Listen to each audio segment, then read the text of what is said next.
ஒரு நாள் குடிக்காட்டி என்ன, ஒரு நாள் குடிச்சாதான் என்ன அப்படிங்கறத இந்த படத்தோட கதை. Good day. குட் டேவோட ரிவ்யூ பார்க்கறதுக்கு முன்னாடி நம்ம சேனலை சப்ஸ்கிரைப் பண்ணிக்கங்க, லைக் பண்ணிக்கங்க, கமெண்ட் பண்ணிக்கங்க, பெல் பட்டன் அமைத்திக்கோங்க. குட் டே.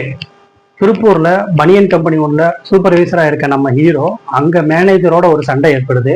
அந்த சண்டைனால நம்ம ஹீரோக்கு சம்பளம் போடலை.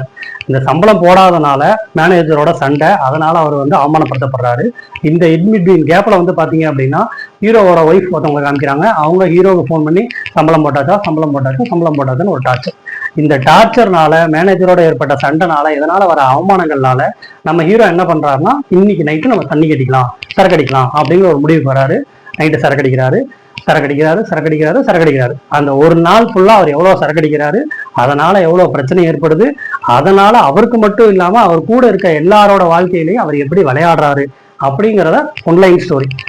குடியை கெடுக்கும், கூட இருக்கவங்களையும் கெடுக்கும் அப்படிங்கிறது தான் இந்த படத்தோட ஒன்லைன் ஸ்டோரியா சொல்ல வந்திருக்காங்க. படத்துல ஹீரோவா நடிச்சிருக்கிறது பாத்தீங்க அப்படின்னா பிருத்திவிராஜ் ராமலிங்கம் அப்படிங்கிறவர் நடிச்சிருக்காரு. படம் ஃபுல்லா அவரோட பாடி லாங்குவேஜும் அவரோட ஹீரோயிசமும் ஃபர்ஸ்ட் கிளாஸா இருக்கு. இந்த படத்துக்கு பர்ஃபெக்டான ஒரு ஆள். முதல்ல ஒரு 2 ரவுண்டு சரக்கடிக்கும் போது அவரோட நடை, உடை, பாவனைகள் அதெல்லாம் ஒரு மாதிரியும், மேற்கொண்டு சரக்கடிக்கும் போதுன்னு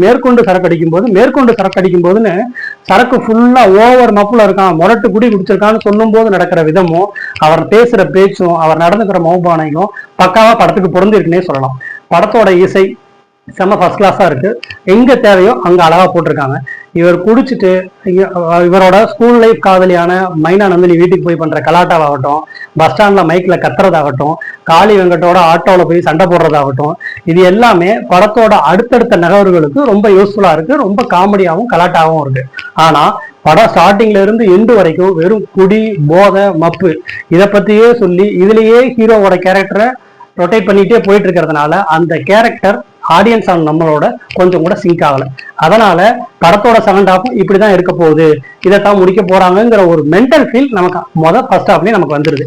படத்துல பாத்தீங்க அப்படின்னா இவர் குடிச்சிட்டு போலீஸ் ஸ்டேஷன்ல கம்ப்ளைண்ட் பண்ணி அந்த போலீஸ் ஸ்டேஷன்ல போய் வச்சு போலீஸ் அடிக்கும் போது போலீஸ்காரங்க அட்வைஸ் பண்ணும்போது இவர் சொல்ற ஒரு டயலாக், சார் தண்ணி அடிக்கலைன்னா உங்களுக்கே நான் அட்வைஸ் பண்ணுவேன்.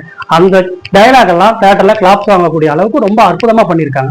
அதுக்கப்புறம் பாத்தீங்க அப்படின்னா அதே போலீஸ் டீம் அதே டயத்துல அந்த நைட்ல ஒரு குழந்தைய கிட்னாப் பண்ணிடுறாங்க. அந்த கேஸை விசாரிச்சுட்டு இருக்காங்க. அந்த கேஸுக்குள்ள நம்ம ஹீரோ எப்படி வராரு அப்படிங்கிறத ரொம்ப அழகா கோரியா கொண்டு போயிருக்காங்க. படத்தோட செகண்ட் ஹாஃப் அதே ஹீரோட்ட போலீஸோட வாக்கி டாக்கி கிடைச்சு அந்த கிட்னாப் கதைக்குள்ள இருந்து இவர் எப்படி வெளில வந்தாரு, அந்த குழந்தை எப்படி காப்பாற்றப்பட்டது, அந்த ஒரு நாள்ல குடினால இவருக்கு என்ன ஆச்சு, இதனால மத்தவங்களுக்கு என்ன ஆச்சு, குடியை கெடுத்ததா கெடுக்கலையா, கதை நல்ல கதை, ஒரு அற்புதமான முயற்சின்னு சொல்லலாம் தமிழ் சினிமால.